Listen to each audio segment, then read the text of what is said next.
I walked into my son-in-law's restaurant, the place where he'd promised my daughter a job. Stepping into the kitchen, I froze.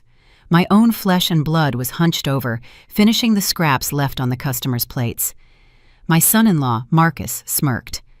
"A beggar doesn't get a salary," he sneered. Skylar broke down, weeping from shame. I didn't say a word. I simply let her out, took her to the finest restaurant in the city for dinner, and then I made a phone call to my brother. "It's time to collect your debt," I told him.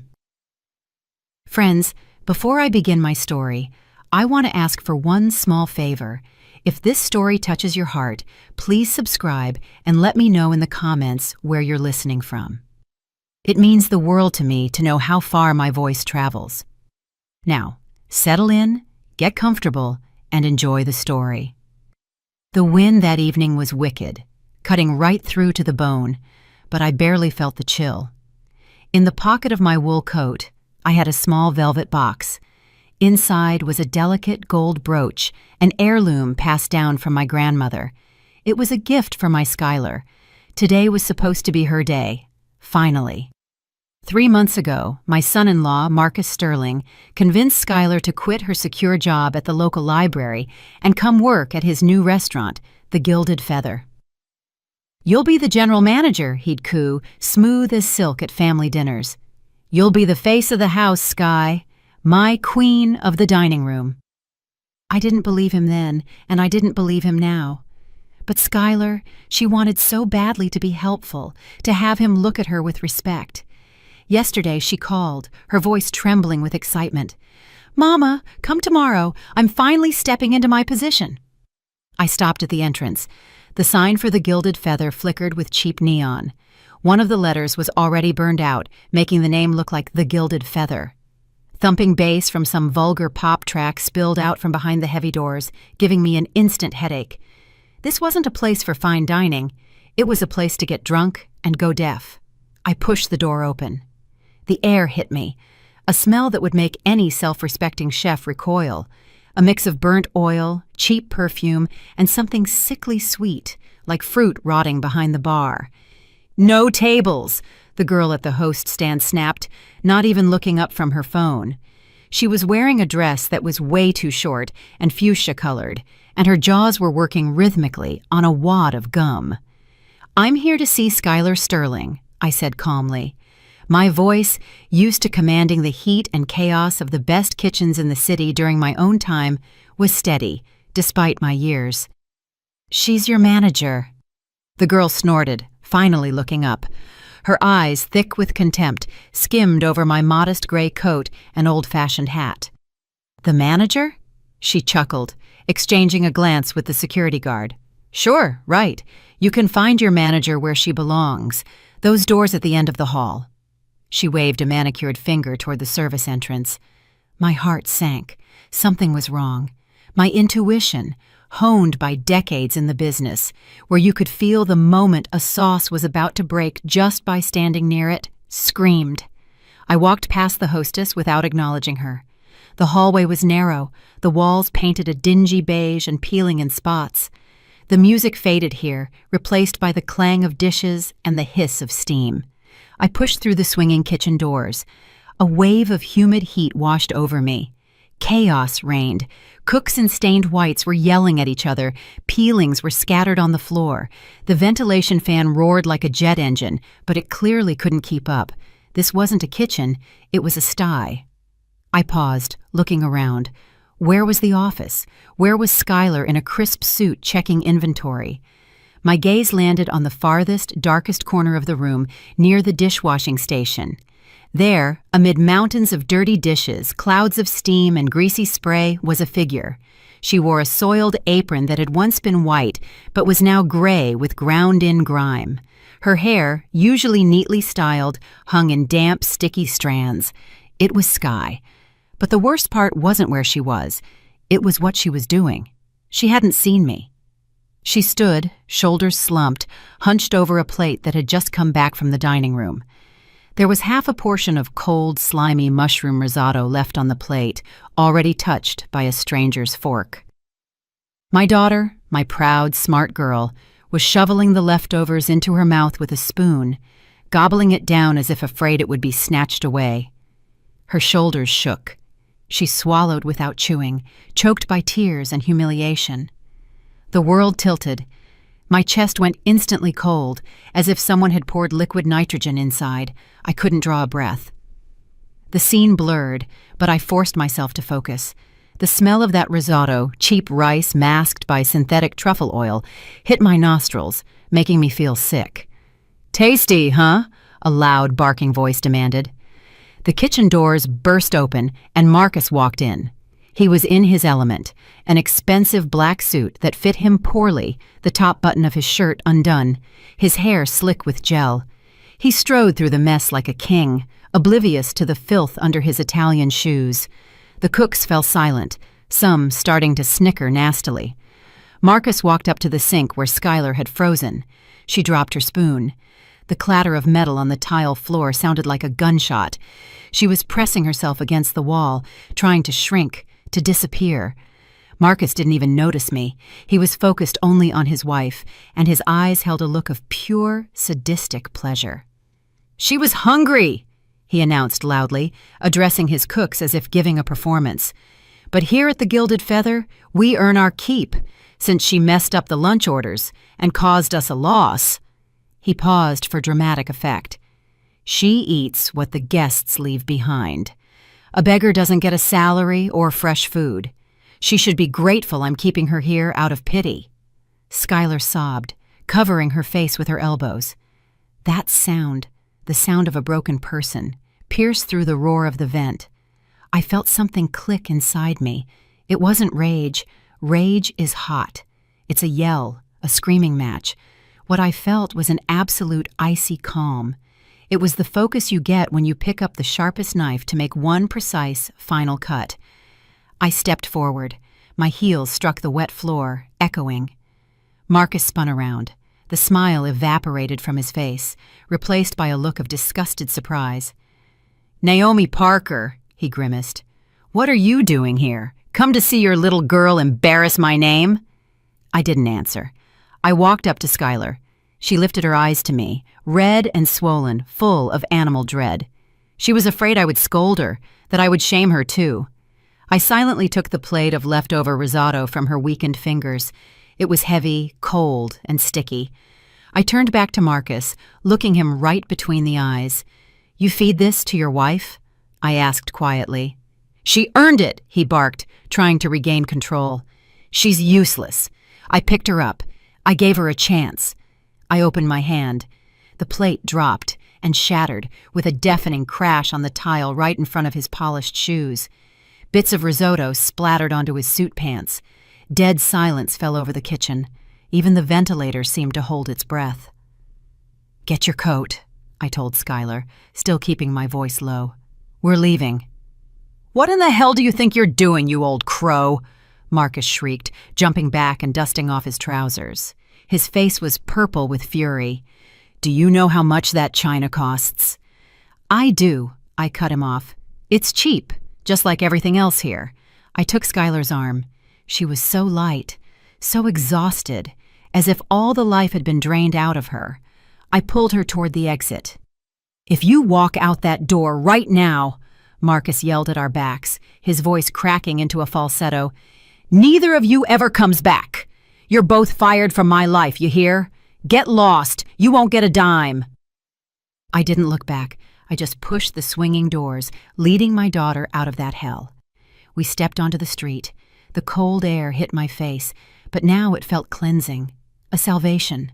Skylar was shaking, clinging to me, letting out soft, guttural sobs.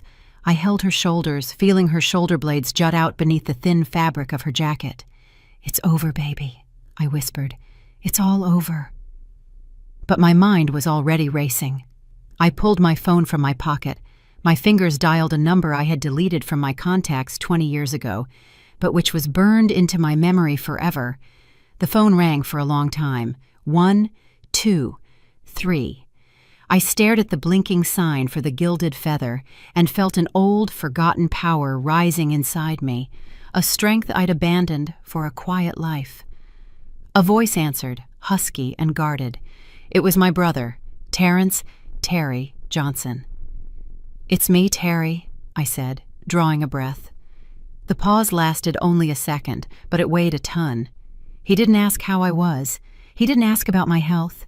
His voice was laced with fear, mixed with a submission he only ever showed to me. "Is it the feds, Nate?" he asked quietly. "Or do you need the other kind of help?" "The other kind," I replied, and hung up without waiting for his reaction. The phone went back into my pocket. Next to me, Skylar was still trembling, trying to wipe her face with her jacket sleeve. She looked like a lost little girl who had been unfairly punished. "Come on," I said, gripping her elbow tighter. "Where, Mama?" she sniffled, trying to brace her feet against the pavement. "Home? I need to change. Marcus said I look like a scrub. He'll see me like this and—" "Marcus is a fool," I interrupted, my tone harsh but not unkind. "And we aren't going home. You're having dinner with a queen tonight." I pulled her toward the waiting line of cabs. Skylar resisted, her eyes darting nervously. "Mama, I don't have any money," she whispered as we got into the cab and I gave the address for the Monarch Room. "You know how expensive that place is? It's not for us. Look at me. I smell like a kitchen."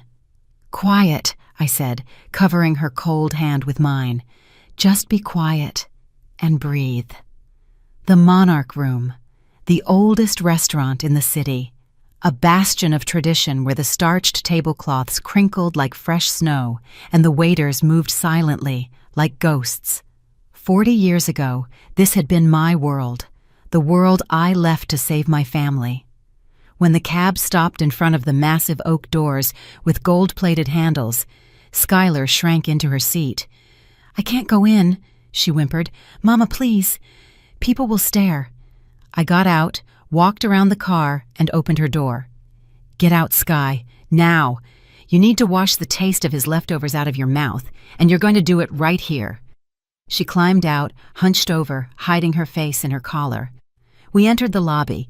It smelled of expensive wood, beeswax, and a subtle note of vanilla. The silence was thick, respectful. A young hostess in a severe black dress stepped toward us. Her gaze flickered over Skylar's grease-stained sweater and messy hair, and her eyebrows went up.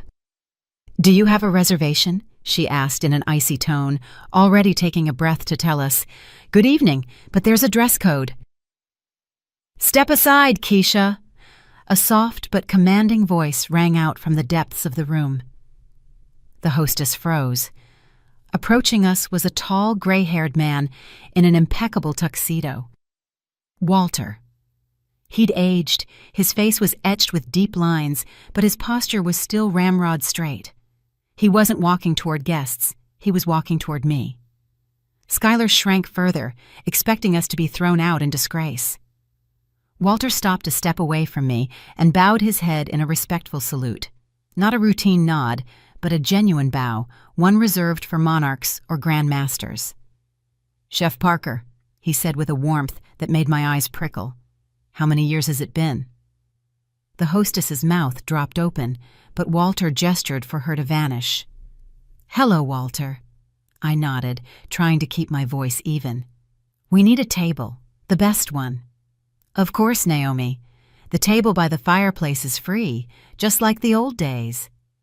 He personally led us through the dining room. I saw heads turn, men in expensive suits, women in evening gowns. They stared at Skylar with confusion, but seeing the deference with which the maitre d' escorted us, their confusion turned to curiosity. We were seated in deep armchairs by the fire. Orange light danced on the linen. "Bring us the 82 Bordeaux, Walter, and forget the menu. We'll take the pan-seared filet mignon with a red wine reduction. You know how I like it." "It will be done, Chef." When Walter left, Skylar finally lifted her head. Tears were in her eyes, but the dread had started to recede, replaced by shock. "Mama," she whispered, "why did he call you that? Chef Parker? You were just a cook in a cafeteria." "I was many things, baby," I replied, unfolding my napkin. "Drink the water and straighten your back. You are Naomi Parker's daughter. No one here will dare look at you sideways." The wine arrived. I made Skylar drink a full glass. The alcohol and the warmth of the fireplace began to work. Her shoulders relaxed. The trembling stopped. When the filet mignon was served, tender and melting in her mouth, she took a hesitant bite and started to weep, softly, silently. "Is it good?" I asked, just as her husband had asked her an hour ago, but without the cruelty. This is real food," she choked out. "Mama, I forgot what it tasted like." "Eat.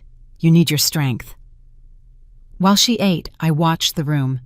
I was waiting, and I didn't have to wait long. A familiar figure flashed in the doorway. "Skylar, sit tight for a minute," I said, rising. "I need to powder my nose." I went out to the foyer, where the soft, waiting couches were.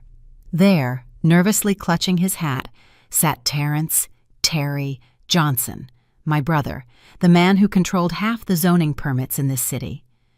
The Gray Cardinal, as the papers called him. Right now, he looked less like a cardinal, and more like a naughty schoolboy summoned by the principal. His expensive silk suit seemed tight. Sweat beaded on his forehead. He leaped up the moment he saw me. "Nate!" He started toward me but stopped, caught by my gaze. "What happened? You haven't called since Mom's funeral." "Sit," I commanded. We sat.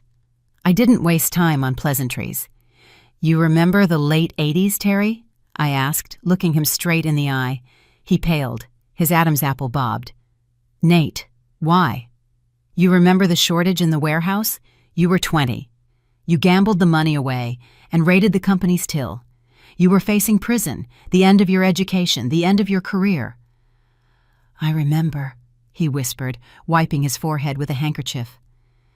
"And I took the fall for it," I continued, ruthless. "Negligence. Misappropriation. They took away my clearance for the top-tier restaurants. They threw me out of the Culinary Institute's program. I went to work in a public school cafeteria so you could finish college and become the big shot you are now." He stared at the floor, silent. "I never asked you for anything, Terry. I lived my little life, and I didn't stop you from building your big one. But today, it's time to settle the score." "What do you need?" he asked quickly. "Money. How much? I'll wire it. Just name the account." "I don't want your dirty money." I leaned closer. "I need you to destroy the Gilded Feather." Terry blinked. "Your son-in-law's restaurant? But why? Your family." "He is no longer family. He's an animal. I want you to choke him out. Not fast, slow. I want him to feel the walls closing in around him and not be able to breathe. I want every day to start with a new inspection. The health department, the IRS, OSHA, the labor board. Unleash every dog you have on him." Terry shifted nervously. "Nate, that's not simple. He might have connections. He pays his dues." "Terry," I cut him off quietly, "if you don't do this, I go to the district attorney's office. I won't tell them about the late 80s. I'll tell them about those school lunch bid schemes you blabbed about to me at Mom's wake 5 years ago when you had too much whiskey. I have a good memory." He froze. The fear in his eyes became primal. He knew I wasn't joking. "Fine," he exhaled. "Fine, Nate, I'll do it. I'll see what I can pull right now." He opened his briefcase with shaking hands and started rummaging through papers. "I happen to have a file here on city properties. I was preparing a report for the mayor on troubled assets." He pulled out a folder and started flipping pages. "Here, the Gilded Feather. The building belongs to the municipality. The lease is subsidized long-term." He scanned the lines and suddenly stopped. A faint, predatory smirk, the smile of a politician who found a loophole, appeared on his face. "Look at this," he muttered, handing me the document. Section 14.8. The lease can be unilaterally terminated if the lessee violates standards of moral conduct or public decency, or upon confirmed complaints of unsanitary conditions. I took the paper. "That's an old clause from back in the day. Nobody ever reads it," Terry explained, growing animated. "But it's there, and it's active. If we can prove it's dirty—" "It's not just dirty, Terry," I said, standing up. "It's a garbage dump. Tomorrow morning, I need an inspector to show up there. The most meticulous one you have, the kind that finds dust in a vacuum." "Consider it done," Terry nodded, wiping his brow. "Tomorrow at noon, his hell begins." I nodded and walked back into the dining room to my daughter. I clutched the lease copy Terry had given me. It was the start. Just the start.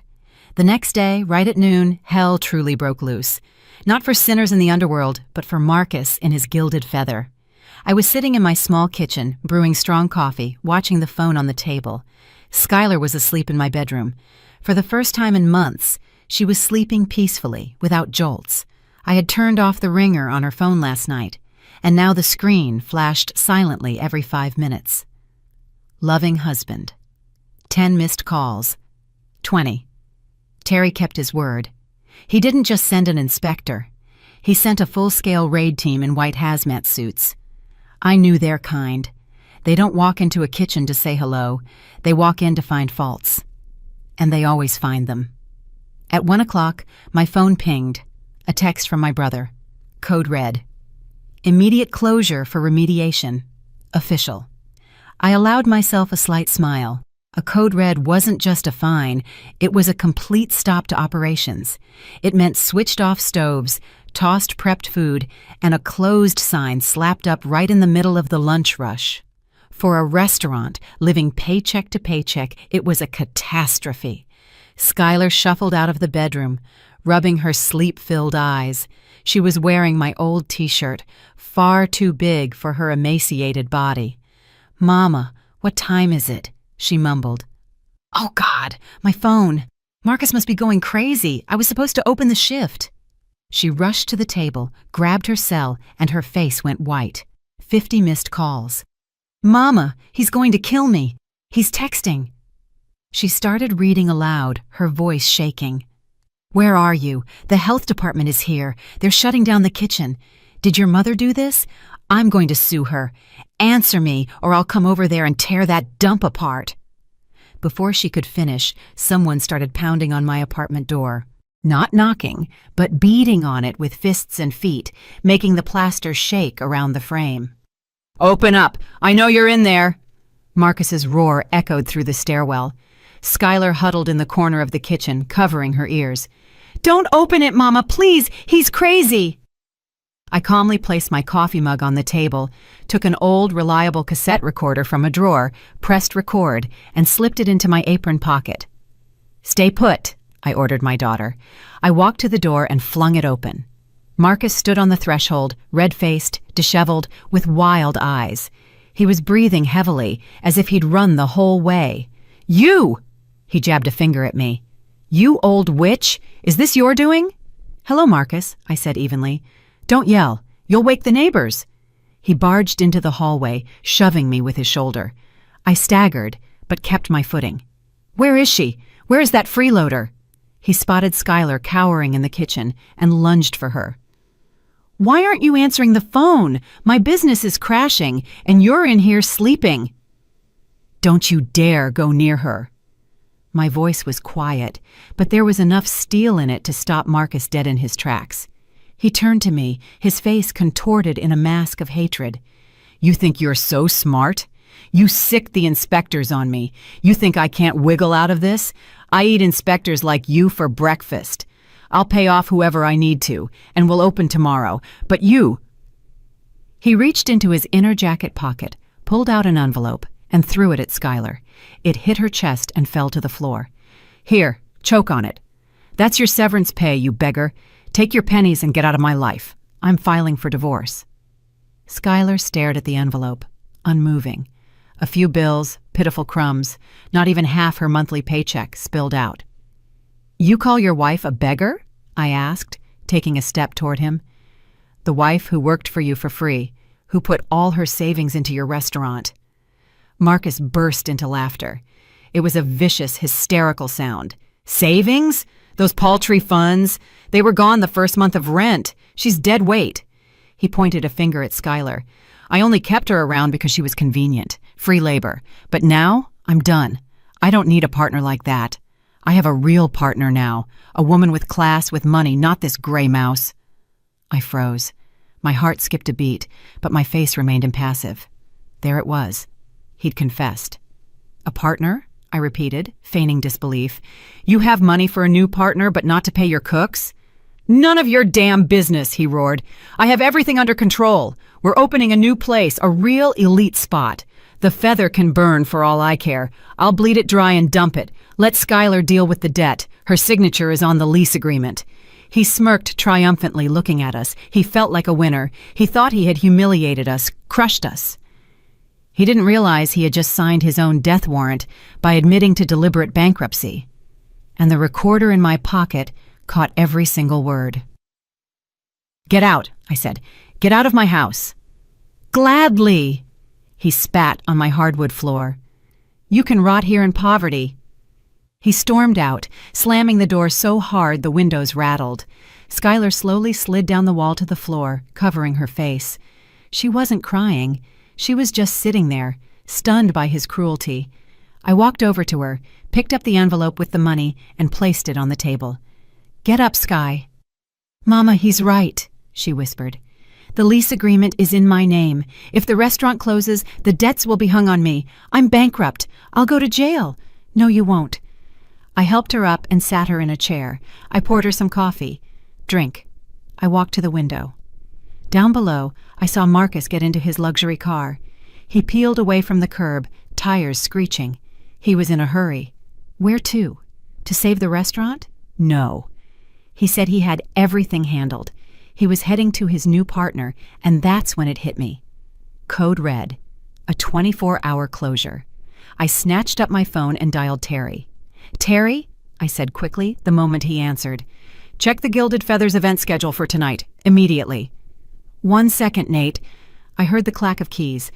Okay, tonight. Wow. A banquet for City Hall. The deputy mayor's anniversary. 50 people. The deposit is paid in full. I felt the corners of my mouth turn up. Now check the contract terms with the city. What does it say about canceling an event less than 24 hours out, due to the vendor's fault? The pause stretched out. I could hear Terry rustling papers. A fine of triple the cost of the order, he whistled. Plus compensation for damages. Nate, that's huge money. I checked his accounts this morning. He doesn't have it. I know, I said. He thought he could bribe the inspector. He didn't expect the restaurant to be shut down today of all days.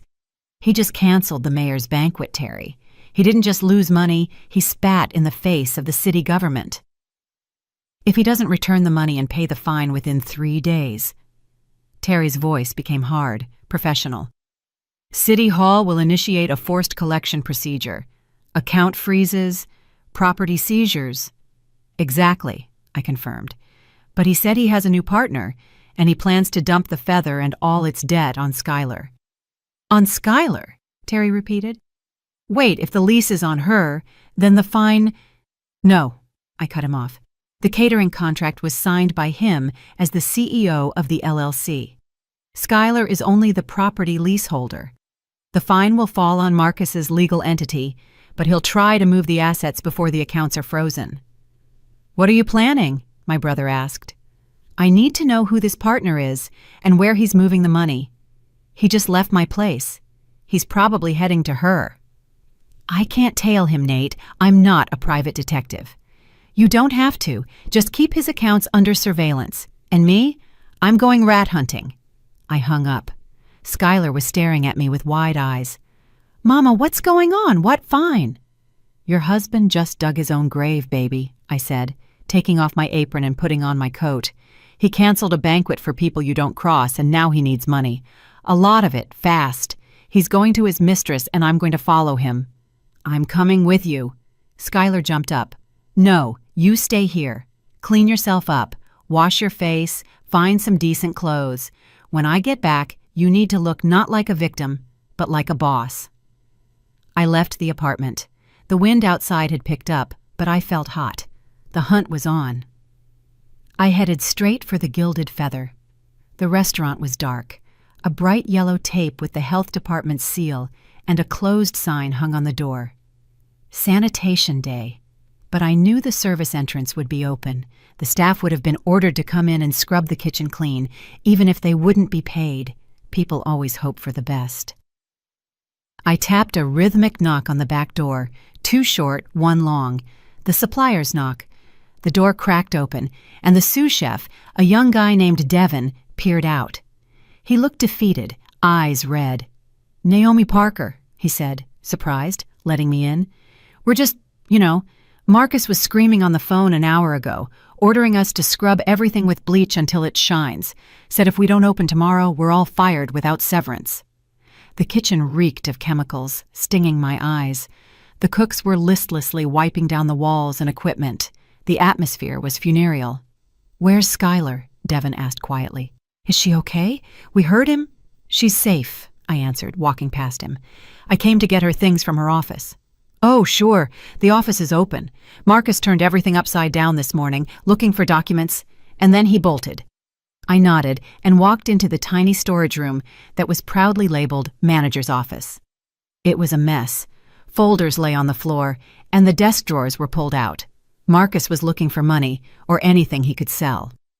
I closed the door and approached the desk. I wasn't interested in the computer. Marcus was too lazy to run double books in Excel and too paranoid to trust cloud storage. He was an old-school criminal in the worst sense. He wrote everything down. Not in a file, but in his leather-bound journal that he never parted with. Almost never. I looked around. It wasn't on the desk or in the drawers. I knelt and checked under the desk. There, tucked behind the computer tower, it lay, the thick journal with the bookmark ribbon. Marcus must have dropped it in his haste and not noticed. I opened it. The pages were covered in his sprawling handwriting, meetings, orders, numbers. I flipped to the last few weeks, and there it was. Checks and receipts tucked between the pages. Interior designer services, $30,000. Italian furniture purchase, deposit, $50,000. Rent for Fifth Avenue space, $20,000. All huge sums, and all dated from the days when he was telling Skylar they didn't have money to buy groceries. The recipient was consistently a woman named Tiffany, or an LLC under her name. I pulled out one of the receipts. It had the address, Fifth Avenue, building number 5. That was the most elite part of downtown. Rent there costs an arm and a leg. I hid the journal and checks in my purse. "Devin," I called out, leaving the office. "If Marcus asks, I didn't take anything. Just looking for Skylar's coffee mug." "Got it, Naomi Parker. Mum's the word." 20 minutes later, I stood on Fifth Avenue. Building number 5 was an old mansion with enormous storefront windows on the ground floor. It used to be a fur boutique. Now, the windows were covered with paper, but there was one spot where the paper had peeled away. Above the entrance, a new, stylish sign was hanging, covered in plastic film. But the wind was tugging at the edge, and I could make out the name, the Obsidian Compass. I walked closer to the window crack. The lights were on inside. The room was nearly finished. White leather sofas, crystal chandeliers, an onyx bar. Luxury screaming money. In the center of the room stood Marcus. He was laughing. Next to him was a tall, slender woman in a fitted sand-colored dress. Tiffany. She was holding a glass of champagne. Marcus had one arm around her waist and the other pointed at the chandeliers, clearly showing off. I pulled out my phone and snapped a few pictures through the glass. Their faces were clear. Marcus kissing Tiffany, Marcus raising a toast. I watched them, and the picture clicked into place. He wasn't just stealing from the Feathers till. He was systematically draining the business, funneling all the working capital into this new project. He hadn't paid suppliers, skimped on food, and made his wife eat scraps just so he could buy these chandeliers for his mistress. He planned to bankrupt the Gilded Feather. Skylar, as the leaseholder, would be left with debts to the city, to suppliers, and to staff, while he, clean as a whistle, would open the Obsidian Compass under Tiffany's name and live happily ever after. I was about to leave when I noticed Marcus take a folder of documents from his briefcase and place it on the bar counter. Tiffany leaned in to sign something, but Marcus stopped her. He signed something himself, then pulled out a rubber stamp. I zoomed in on my camera. It wasn't an LLC stamp. It was a personal signature. What was he signing? I remembered the papers from the journal. There was one other document, folded in 4, that I hadn't looked at in the office. I moved into the shadow of an archway and took it out. It was a loan agreement. Borrower, Sterling, Marcus Mark. Guarantor, Sterling, Skylar Parker. Amount, $1 million, $1,000. Creditor, Leon Miller, private investor. I went cold. $1 million, with predatory interest rates, and Skylar's signature in the guarantor field. I traced my finger over my daughter's signature. It was close, very close, but I knew Skylar's handwriting. Her S was always rounded, soft. Here, the tail of the S was sharp, jagged. It was a forgery. Marcus had forged his wife's signature to take out a loan from a loan shark. Leon Miller. I knew the name. They called him the Lion on the streets. He wasn't a bank. He was a gangster who had legalized under the guise of a microfinance organization. He didn't sue for default. He sent people with bats. If Marcus didn't pay the money, and he wouldn't, because the Feather was closed and the Obsidian Compass hadn't opened yet, Miller would come for the guarantor. He would come for Skylar. My hands trembled, but I immediately clenched them into fists. Fear gave way to an icy determination. The situation was worse than I thought. This wasn't just about money or bankruptcy. This was about my daughter's life. I looked at the windows of the Obsidian Compass again. Marcus and Tiffany were slow dancing without music. They were celebrating. They thought they had won their lives.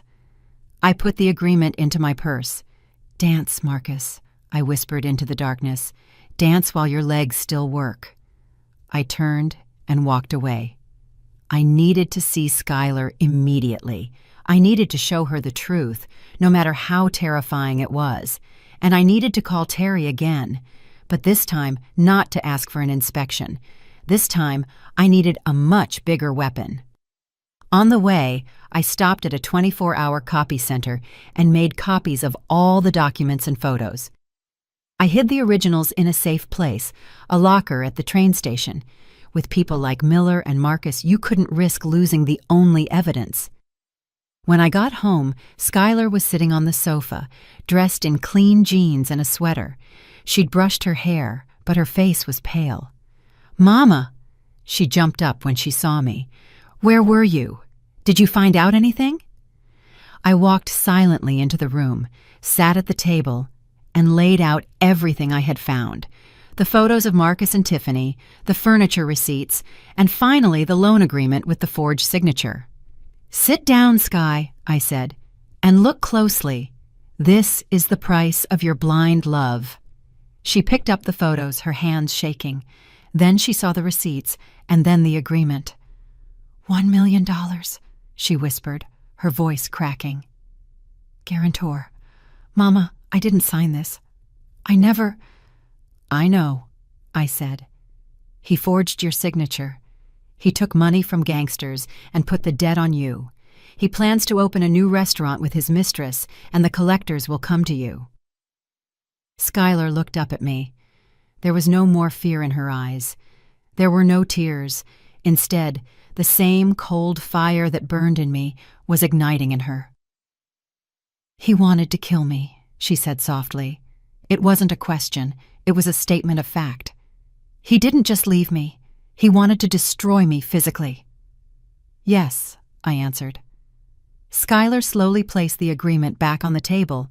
She straightened up. Her face hardened, her features sharpened. In that moment, she looked just like me. "What are we going to do, Mama?" she asked firmly. I placed my hand on the phone. "We're going to let him think he won. We're going to let him open his compass. And then we're going to pull the rug out from under him." I dialed Terry's number. "Terry," I said when he answered, "the plan is changing. We need to buy the debt." "Buy what debt? I don't follow, sis." "Marcus's debt to Leon Miller. $1 million. Find the money. Mortgage my condo, your lake house, whatever it takes. But by tomorrow morning, that promissory note has to be ours." "Are you crazy? Why do we want his debt?" "Because the agreement has a clause," I said, remembering the fine print at the bottom of the page. In case of interest default, the creditor has the right to seize any other business assets of the debtor, including his stake in new ventures. You want to take his new restaurant? Terry's voice trembled with awe. I want to take everything from him, I replied. Down to the last fork. Down to the last fork, he repeated. Silence hung on the line. Terry was absorbing the scale of my plan. Nate, he finally breathed out. That's genius. But Miller is a dangerous man. If he finds out that you or I are behind this buyout... He won't, I cut him off. Use a shell corporation, the one you used for the landscaping bids 3 years ago. Vector M, I think it was still alive. It's alive, my brother chuckled. How do you remember details like that? I remember everything, Terry. Act now. I need that note by morning. I hung up and looked at Skylar. She was still standing at the table, looking at the photos of her husband with another woman. But now, she wasn't looking away. She was studying the enemy. Mama, she said, in an unexpectedly calm voice, I need to go to the Gilded Feather. Why? The lease documents, the originals, are in the safe there. If Marcus decides to run, he might try to destroy them, to pin everything on me permanently. I need to get them. I nodded. The girl was growing up before my eyes. Let's go. We arrived at the restaurant after dark. The streets were deserted. Only the wind was chasing scraps of newspaper across the sidewalk. The yellow tape on the door had been torn off, probably by a passerby, but the closed sign was still there. Skylar opened the service door with her key. Inside it was quiet and dark, smelling of stale air and bleach. We walked into the office. The safe was built into the wall behind an old wine map poster. Skylar entered the code. The door clicked open. Empty. He took them, Skylar gasped, running her hand over the empty metal shelf. He took the lease agreement. Don't panic. I turned on the flashlight on my phone and illuminated the interior of the safe. Look deeper. In the very corner, tucked into a crack, was a folded sheet of paper. When Marcus had hastily emptied the contents, this one sheet must have caught and remained behind. Skylar pulled it out and unfolded it. It's a notice from City Hall, she read. Termination of the premises lease due to violation of the Moral Conduct Clause. Dated today. She looked up at me. Mama, the city is seizing the property. In connection with the discovered use of the premises for activities related to illegal lending, the existence of debt obligations to persons with criminal records, I read aloud from the document. Terry had worked faster than I thought. He hadn't just sicked the health department on Marcus. He had used the information about Leon Miller that I had given him to annul the lease immediately. What does this mean? Skylar asked. It means that tomorrow morning, the marshals will be here to catalog the assets, I explained. The equipment, the furniture, the dishes, everything will be auctioned off to cover the debts to the city. Just then, Skylar's phone pinged, a message from Marcus. She opened it and gave a bitter laugh. Look! On the screen was a photo. Marcus with a glass of whiskey, sprawled in an armchair. The caption read, Heard the news? The city's taking your trash heap for debts. Congrats, you're officially homeless now. I'm washing my hands of it. Good luck with the marshals, sweetheart. He was happy. He thought he had gotten rid of the dead weight. He thought losing the Gilded Feather was Sky's problem, not his. He was sure his new project, the Obsidian Compass, registered under a new LLC, was safe. Idiot, I said softly.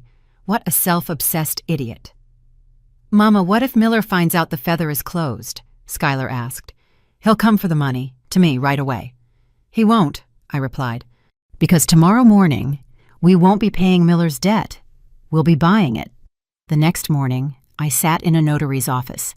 Terry had sent his man, a discreet lawyer named Elias in glasses, who spoke little and worked fast. On the table lay the contract of assignment, the transfer of debt collection rights. Across from me sat Miller's representative, a hulk in a leather jacket who clearly felt uncomfortable in the sterile office. "The funds have been wired," Elias said, looking at his laptop. "Confirming receipt?" The brute looked at his phone, grunted, and nodded. "Confirmed. 500,000 came through. The documents are yours." He tossed a folder with the original loan agreement and the promissory note onto the table. "Tell Marcus Sterling hello," he smirked. "Tell him Miller doesn't forgive debts, but he sells them expensive." When he was gone, I picked up the folder. It felt heavy, filled with lead. In it was my daughter's fate and Marcus's fate. I opened the agreement and found the exact clause I had mentioned to my brother. Clause 7.4, security for obligations. In the event of payment default or the emergence of a threat of insolvency of the borrower, the creditor has the right to levy execution against any other assets of the borrower, including shares in the capital of other legal entities, movable and immovable property, regardless of when they were acquired. The lawyer, Elias, adjusted his glasses. "Naomi Parker, you understand what this means. As of the signing of this assignment, you are the sole creditor of Mr. Sterling, and since he has already missed the first scheduled payment, I have the right to demand the full return of the sum immediately," I finished for him. "Exactly. And since he has no money, I'm seizing his stake in the Obsidian Compass." "Technically," Elias clarified, "we file a motion for precautionary measures. The court places a lien on his share in the new LLC, and since the value of his share is approximately equal to the amount of the debt, plus interest and penalties, you simply take the business in lieu of the debt." "File it," I said. "Right now." "The judge is our man." Elias nodded. "The order will be ready by lunchtime." I left the notary's office. The sun was shining brightly, but the air was frosty. I called Skylar. "Get ready, baby. Put on the prettiest dress you have. No, not the polka dot one. The severe black one I gave you for your 30th birthday. And heels." "Where are we going?" she asked. Her voice was ringing, full of adrenaline. "We're going to a grand opening," I replied. "They say there's a big party at the Obsidian Compass tonight. It would be rude not to congratulate the owner." "Mama, I'm scared," she admitted. "Fear is a good thing," I said. "Fear keeps us cautious. But today, he should be afraid." I picked her up an hour later. Skylar looked magnificent. The severe black dress fit her perfectly, emphasizing a thinness that now looked aristocratic, not sickly. She had pulled her hair back into a tight bun and put on bright red lipstick. It was war paint. "Are you ready?" I asked. "Yes." We got into the cab. As the car pulled away, I looked out the window at the passing city. I remembered riding to my first cooking competition 40 years ago, shaking with fear, but I had won. Today, I wasn't going to cook. Today, I was going to serve a dish best served cold. "Mama?" Skylar asked softly. "What about Tiffany?" "Tiffany." I gave a small, dry smile. "Tiffany is a migrating bird. She flies where it's warm and full. The moment she realizes the feeding trough is closed, she'll disappear." We pulled up to the Obsidian Compass. Guests' cars were parked outside, music was playing, and the windows glowed. Inside, the room was packed with the cream of society who had come to see the new project of the trendy restaurateur. Marcus was standing at the bar, beaming, a glass in his hand. Tiffany was draped over his shoulder, laughing at some joke. I pulled the folder of documents from my purse. The court order to seize the property and transfer ownership was on top, still warm from the printer. "Let's go," I told Skylar. We got out of the car. The security guard at the entrance tried to stop us. "Invitations?" I didn't even look at him. I just walked past, as if he didn't exist. My confidence was so thick that he lost his nerve and backed away. Skylar followed me, her heels clicking. We pushed open the heavy glass doors and walked into the room. The music was loud, people were laughing, glasses clinking. No one noticed us. Until we cut through the crowd like an icebreaker, walking straight toward the bar. Marcus saw us first. His smile froze, turning into a mask of confusion. "You!" He slammed his glass on the bar so hard the champagne sloshed over. What are you doing here? Security, throw these—" The music cut out. Guests turned around. Tiffany stopped laughing and wrinkled her nose in disgust.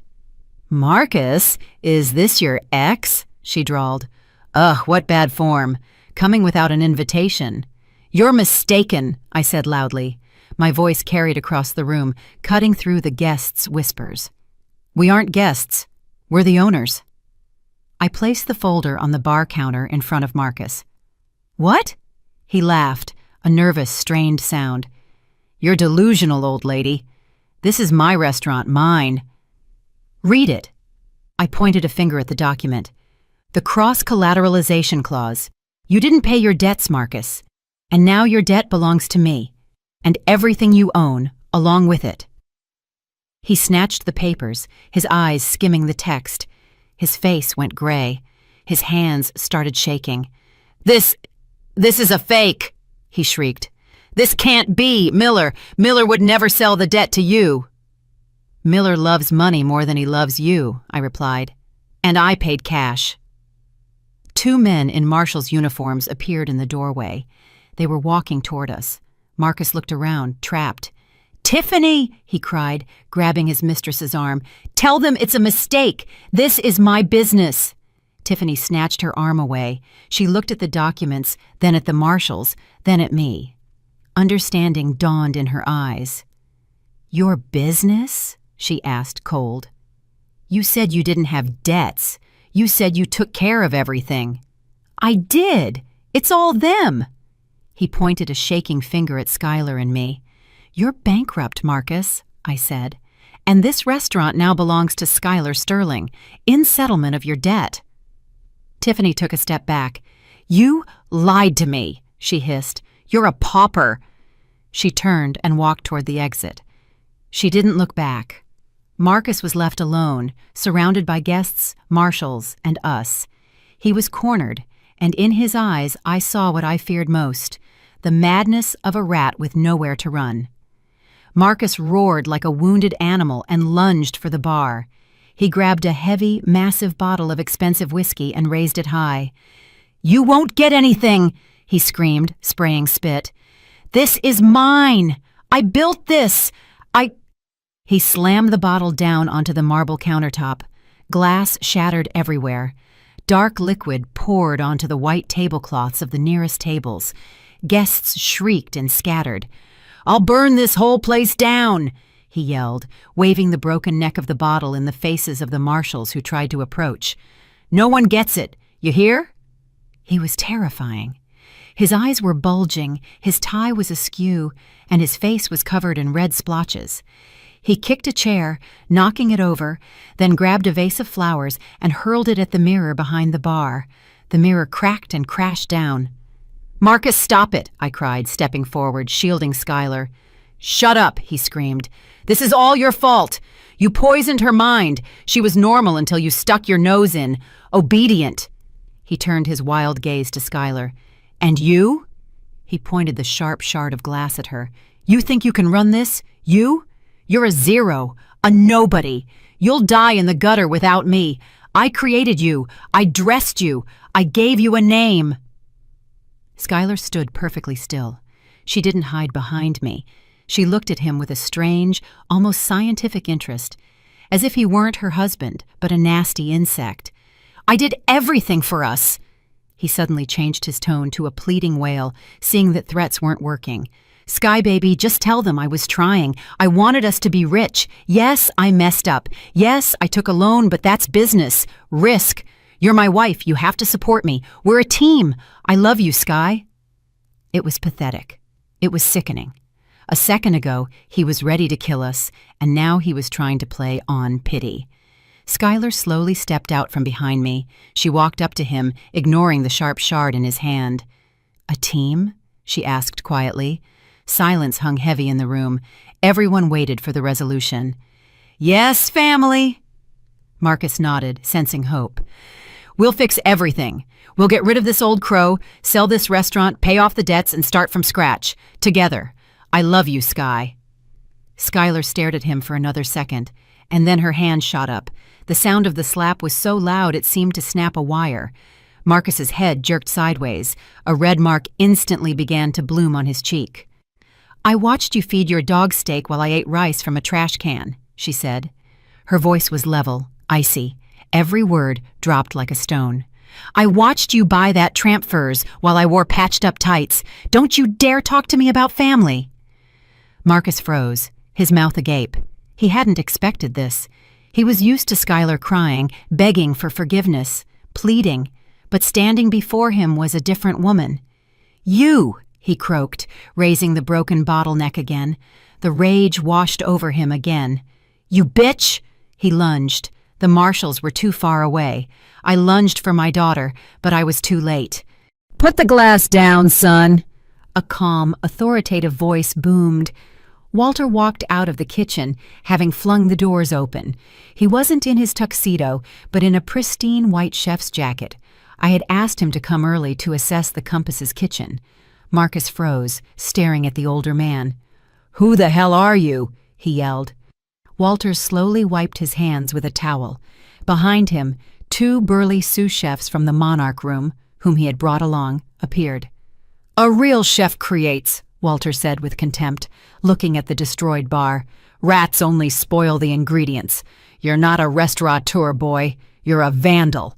Get out! Get out!" Marcus screamed and charged the older man. It was his last mistake. One of the marshals, taking advantage of Marcus's distraction, tackled him from behind. A crack of the baton below the knees, and Marcus collapsed to the floor, dropping the shard. The second marshal immediately twisted his arms behind his back. "Let go! You have no right! I'll complain!" he shrieked, writhing on the floor like a worm. At that moment, more people entered the restaurant. They weren't guests, they were police officers. In front walked a detective with a folder in his hand. I recognized him. He was Terry's man. The detective walked up to the prostrate Marcus and crouched down. "Mr. Sterling?" he asked politely. Yes, arrest them! They stole my business! They attacked me!" Marcus screamed. "You're under arrest," the detective said calmly, "on suspicion of large-scale fraud, tax evasion, and document forgery." Marcus fell silent. His eyes darted around. "What taxes? What forgery? That's slander." "We have testimony from your employee, the bookkeeper," the detective said, "and documents seized from the Gilded Feather office, double bookkeeping, a slush fund, fictitious contracts, as well as a statement from Skylar Sterling regarding the forgery of her signature on the loan agreement. The forensic analysis has already confirmed the signature is not hers." Marcus went limp. He knew this was the end. Not just bankruptcy, prison. The marshals lifted him and dragged him toward the exit. As he was led past us, he lifted his head and looked at Skylar. There was no more hatred in his gaze, only fear and pathetic pleading. "Sky," he whispered. "Sky, help me." Skylar turned away. She walked up to the bar counter, took a napkin, and wiped her hands, as if she had soiled them on something filthy. "Take him away," she said softly.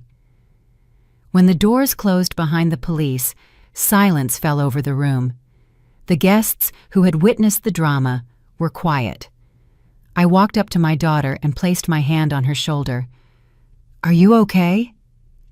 She took a deep breath, then exhaled. Her shoulders straightened. "I'm fine, Mama. For the first time in a long time, I'm fine." She looked around the room. The destroyed bar, the terrified guests, the whiskey stains on the floor. "Excuse me," she said loudly, addressing the people. "I sincerely apologize for that display. The technical difficulties have been resolved." She managed a small but genuine smile. "Unfortunately, the evening is ruined, and we cannot continue the party in the same spirit. But the kitchen is functional, and if you'll allow it, we'll treat everyone to a dessert and champagne on the house as compensation for damages." The guests exchanged glances. Someone smiled hesitantly. Then scattered applause broke out, quickly growing into a standing ovation. "Bravo!" someone shouted. Skylar turned to Walter. "Chef, can you organize desserts? We have prepped items." Walter smiled, his wrinkles smoothing out. "For you, Madam Sterling, absolutely. Boys, get to work." The kitchen sprang back to life. Life went on. I looked at my daughter and barely recognized her. Where was that beaten mouse in the dirty apron? Standing before me was a boss, a woman who had just walked through hell and emerged with her head held high. "Mama!" She came to me and hugged me fiercely, bone-crushingly tight. "Thank you." "You're welcome, my dear." I stroked her head. "You did it all yourself. I only handed you the knife." "What now?" she asked, looking at the dining room, which was starting to recover. "I have a restaurant and a mountain of debt, and I don't know how to run any of it." "You'll learn," I said. "You have Walter, you have Devon, you have me. For now. For now." She pulled back and looked me in the eye. "Are you going somewhere?" I smiled enigmatically. "Let's discuss it later. Now go. Your guests are waiting." She nodded, adjusted her dress, and walked into the dining room to talk, apologize, and charm. She was born for this. Marcus had just made her forget it. I retreated to the window's shadow. Outside, the blue lights of the police car flashed, taking my son-in-law to his new life behind bars. I took out my phone and texted Terry. "It's over. He's booked. Thank you." The reply was instant. "Glad to help. Sis, debt paid." "Paid," I typed. I put the phone away and looked at my reflection in the dark glass. A tired woman in a gray coat, but with fire in her eyes. I had done what I had to do. I saved my child, but the story wasn't quite over. There was one detail left. The final touch I had to do for myself. Marcus was still struggling as he was dragged toward the exit. He squirmed, he screamed, but the marshal's grip was iron. Right by the doors, he suddenly jerked, and something fell out of his jacket pocket. A wad of cash. Tight and rubber-banded, it hit the floor and fanned out in a cascade of large bills. A police officer stopped, picked up a bill, and held it up to the light. "Interesting," he drawled. "Mr. Sterling, where did you get this kind of cash? You just claimed you didn't have the funds to pay the Gilded Feather employees." Marcus went even whiter, if that was possible.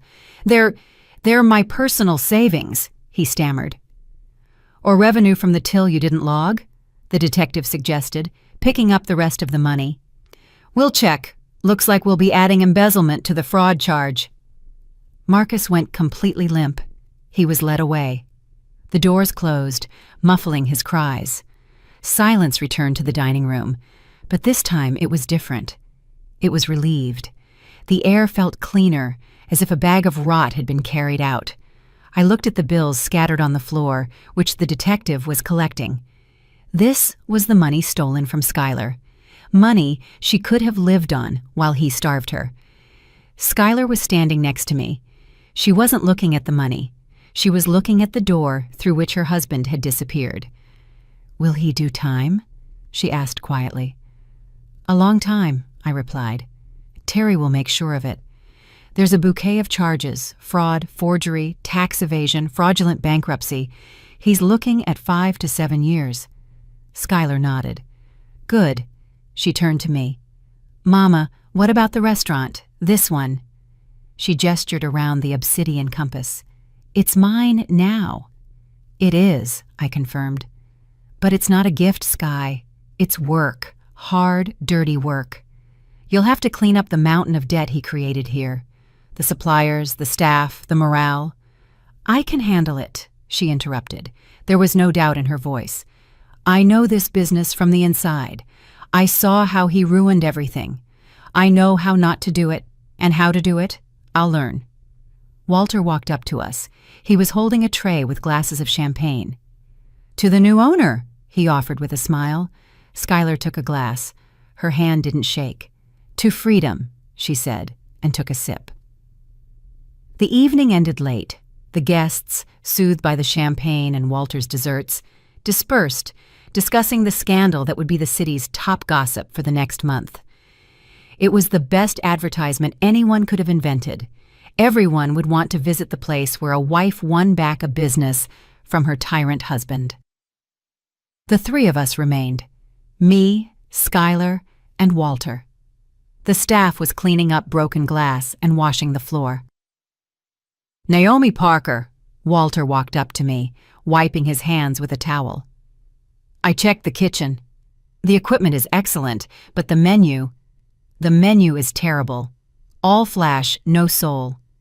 "That's Skylar's worry now," I said, nodding toward my daughter, who was sitting at one of the tables, going through the documents the detective had left. "And you?" Walter asked, squinting cunningly. "You won't stay to help?" I shook my head. "No, Walter. My time in the kitchen has passed. I did what I had to do. I cleared the space. Now, it's her time to build." I walked over to Skylar. She looked up from the papers. "Mama, the accounts are a disaster," she started, but I placed my hand over the page. "You'll figure it out. I believe in you." "You're leaving?" she asked. "I'm tired, Sky. I need to go home." She stood up and hugged me tightly. "Thank you, Mama, for everything. I'll pay you back. The money you spent to buy the debt." "You will," I nodded, "when you earn it. For now, just be happy. And never, you hear, never let anyone wipe their feet on you again. Never," she promised. I walked out of the restaurant. The night was cold and starry. The city slept, unaware of the passions that had raged behind those walls. I took out my phone and dialed one more number, not Terry's. "Hello?" A man's voice with a slight accent answered. "It's Naomi," I said. "Is your offer still on the table?" A pause hung on the line, then a burst of delighted laughter. "Naomi, darling, have you finally decided?" "Yes, Giovanni, I've decided." "When should I expect you?" "Soon. I just need to pack my things." "Tuscany is waiting for you, Naomi. My hotel is waiting for you. Your kitchen is waiting for you." I smiled. For the first time in many years, I smiled not out of politeness or sarcasm, but truly from the heart. "I'll be there, Giovanni." I hung up. I hadn't told Skylar the whole truth. I wasn't just going home to sleep. I was leaving this life, the life of a retiree who lives only for her children and grandchildren. The life where my limit was making smothered pork chops in a small kitchen and watching television in the evenings. That evening at the Monarch Room, when I went to powder my nose, I hadn't only run into Terry. In the foyer, I had bumped into Giovanni, an Italian, the owner of a small boutique hotel in Tuscany. We had met 40 years ago when he came to the States for an exchange program, and I was a young sous chef. He'd asked me to go back with him then. I had refused for my family, for my brother, for my mother. But that night he recognized me, and he asked again. "Naomi, I have everything, vineyards, olive groves, guests. But I don't have a chef who understands the soul of food like you. Come, just cook, just live." I had said I would think about it, but I already knew the answer. I looked up at the windows of the obsidian compass. The lights were on. Skylar was starting a new life. And so was I. I walked down the night street. My steps were loud and confident. In my pocket was a one-way ticket, a ticket to Italy, a ticket to the dream I had postponed for half a lifetime, but which I was finally claiming. 6 months passed. I was sitting at a table in the corner, trying to be inconspicuous, though it wasn't easy. The restaurant was buzzing like a beehive, but it wasn't the chaotic, dirty buzz of the gilded feather. It was the sound of success, the clinking of glasses, muffled laughter, the gentle clatter of expensive silverware on fine china. The sign above the entrance had changed. Now, written in gold on black, was the name Skylar had chosen herself without my advice. Matriarch. I watched my daughter.